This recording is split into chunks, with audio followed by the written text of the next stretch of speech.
먼저 몽골 단기 선교를 은혜 가운데 무사히 마치게 하신 우리 하나님께 영광의 박수 올려드리겠습니다. 네, 그리고 또 여러분들의 너무 귀한 기도와 또 후원과 헌신으로 저희가 잘 다녀올 수 있어서 이 시간에 또 감사의 말씀을 여러분께 드립니다. 여러분, 이스라엘에는 두 가지의 호수가 있죠. 갈릴리 호수와 그 다음에 사해 호수가 있습니다.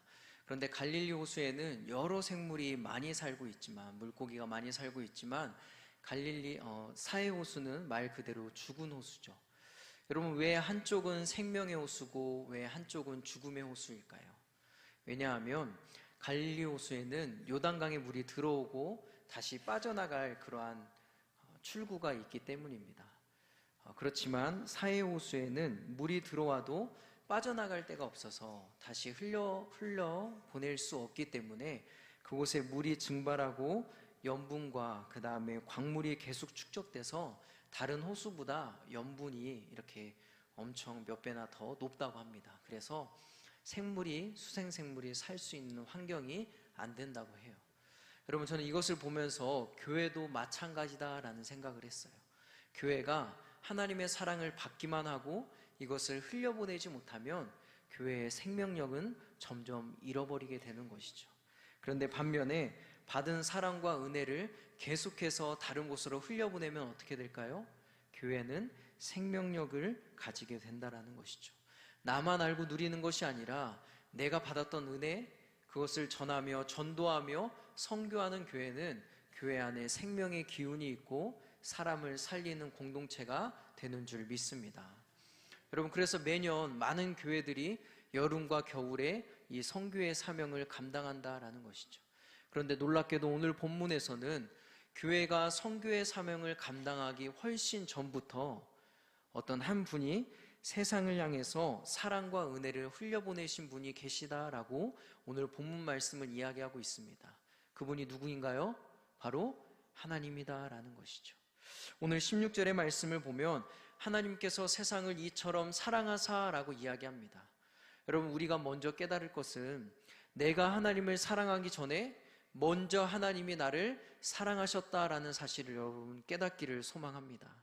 그래서 요한 1서 4장 19절은 우리에게 분명히 이렇게 이야기하죠. 우리가 사랑함은 그가 먼저 우리를 사랑하셨습니다. 여기서 여러분, 먼저라는 말은요, 그냥 시간의 앞섬을 이야기하는 그러한 의미뿐만 아니라 이 말은 하나님께서 우리를 무조건적으로 사랑하셨다라는 뜻이에요. 우리를 자격이 있든지 없든지 아무 조건 없이 하나님이 우리에게 사랑과 은혜를 베풀어 주셨다라는 것이죠. 그래서 로마서 5장에서는 뭐라고 이야기합니까? 예수님께서 죽으심으로 말미암아 우리를 향하신 그 사랑을 확증하셨다라고 이야기하죠. 아직 죄인이 되었을 때, 아무 자격도 없고 그 사랑을 받을 조건도 되지 않는 죄인이었을 때 하나님은 먼저 우리를 사랑하셔서 우리를 구원하시고 사랑과 은혜를 베푸셨다라는 사실입니다. 여러분, 어떤 사람이 복음과 또 선교와 전도의 사명에 온전히 충성되게 그 사명을 감당할 수 있을까요? 그것은 바로 먼저 찾아오신 하나님, 그분의 무조건적인 사랑을 경험하고 깊이 깨달은 사람이 선교와 전도의 사명에 충성되게 감당할 줄 믿습니다. 그래서 우리는 먼저 해야 될 것은 무엇이냐면 바로 그 사랑을 깊이 깨달아야 된다는 것이죠. 그런데 참 아이러니하고 인상적인 것은 그 사랑을 절절하게 깨달을 수 있는 것은 바로 선교를 통해서 깨달을 수 있다는 것입니다. 나에게 먼저 찾아오시고 그 사랑과 은혜를 베풀어 주신 그 주님의 사랑을 어디에서 가장 절절하게 깨달을 수 있냐면 내가 복음을 가지고 선교를 떠나고 전도를 할 때 주님의 그 사랑을 가장 깊이 깨달을 수 있다는 것이죠. 여러분, 단기 선교를 가기 전에 저희 단기 선교팀이 일주일 전에 집중 기도의 시간을 가졌습니다. 새벽에 끝나고 그렇게 집중 기도회를 가지면서 우리가 함께 기도했던 것 중에 하나는 무엇이냐면 한 영혼을 향한 예수님의 마음을 알게 해주십시오라는 기도였어요. 그리고 더불어서 그 예수님의 마음을 가지고 사역할 때, 그 영혼을 바라볼 때, 그 영혼을 봄으로써 주님이 나를 향하신 그 주님의 마음을 또 깨닫는 시간이 되게 해 주십시오라고 그렇게 기도를 했어요. 그리고 단기 선교를 하면서 참 감사하게도 현지 어린이들과 어른들을 초대해서 함께 K푸드 음식을 만들고 복음을 전하면서, 그리고 또 환우 방문을 하고 여러 가지 사역과 섬김을 통해서 주님이 나를 이렇게 사랑하셨겠구나, 우리를 이렇게 사랑하셨겠구나, 아니 이보다 더 큰 은혜를 우리에게 베풀어 주셨구나라는 그러한 은혜를 깨달을 수 있는 그러한 감동과 은혜가 우리들 가운데 있었습니다. 그러므로 여러분, 우리 모두 선교에 더욱 힘쓰는 여러분들이 되기를 소망합니다. 왜냐하면 이 선교를 통해서 먼저 찾아오신 주님의 그 무조건적인 사랑을 우리는 깊이 경험할 수 있기 때문입니다. 그래서 먼저 나를 찾아오신 주님의 사랑을 깊이 만나서 그 사랑을 또한 여러분들을 흘려보내는 저와 여러분들이 되기를 간절히 소망합니다. 그래서 여러분, 더 중요한 것은 그 사랑을 깊이 깨닫고 그 사랑에 머무는 것도 중요하지만 이 사랑을 우리는 흘려보내는 삶을 살아야 된다는 것이죠.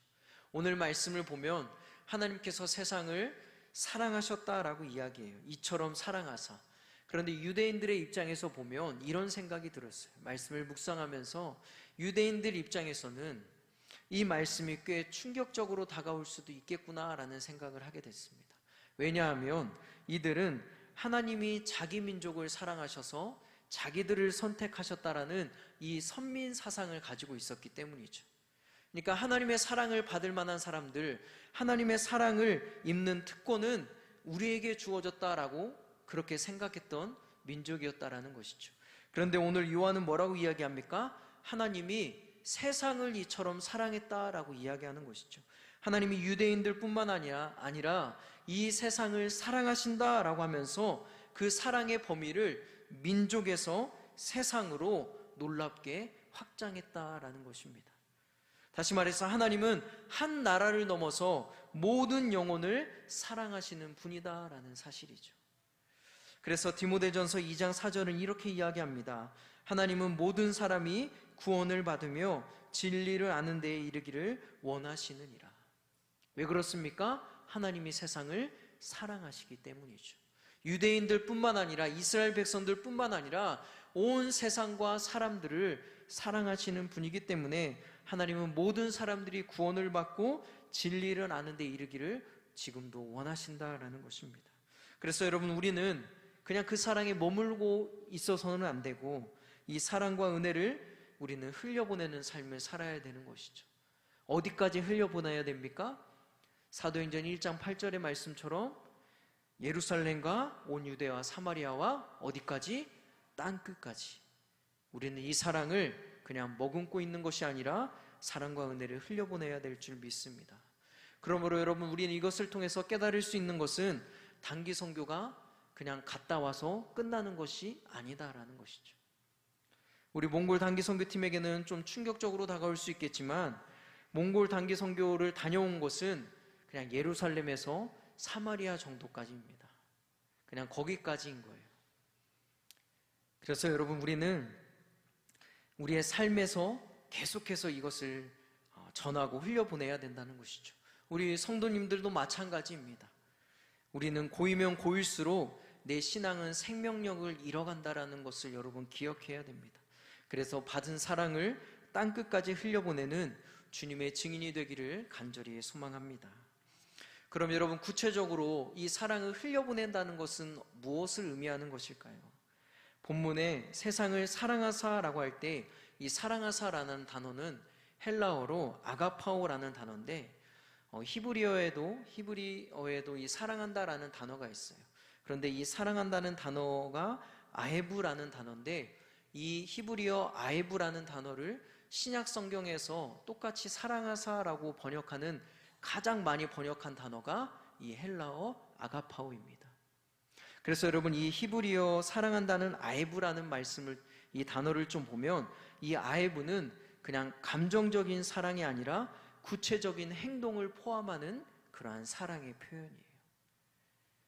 한마디로 러브 인 액션이라는 것이죠.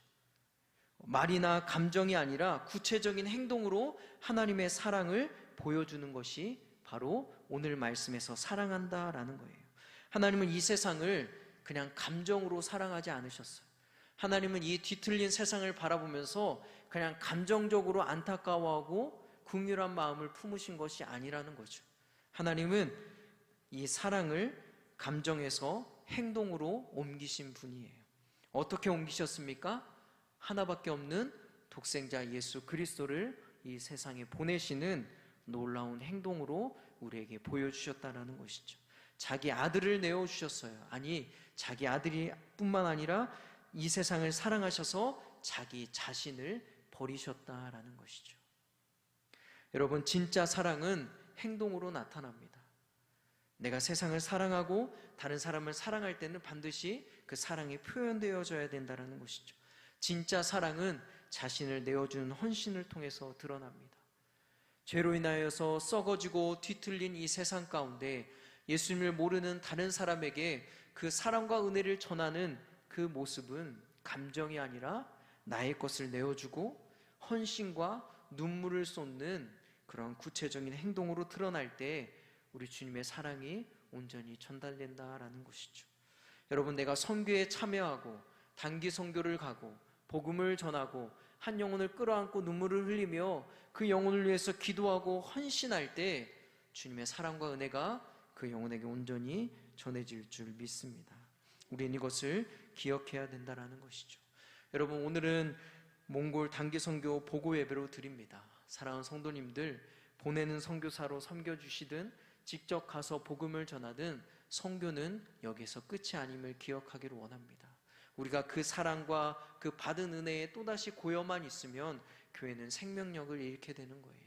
우리가 자꾸만 그 은혜를 흘려보내고 우리의 삶의 모습으로 구체적인 행동으로 그 은혜를 흘려보낼 때 여러분, 교회는 사람을 살리고 구원의 방주의 역할을 잘 감당하며 이 썩어진 세상이 하나님의 사랑으로 온전히 새롭게 변화될 줄 믿습니다.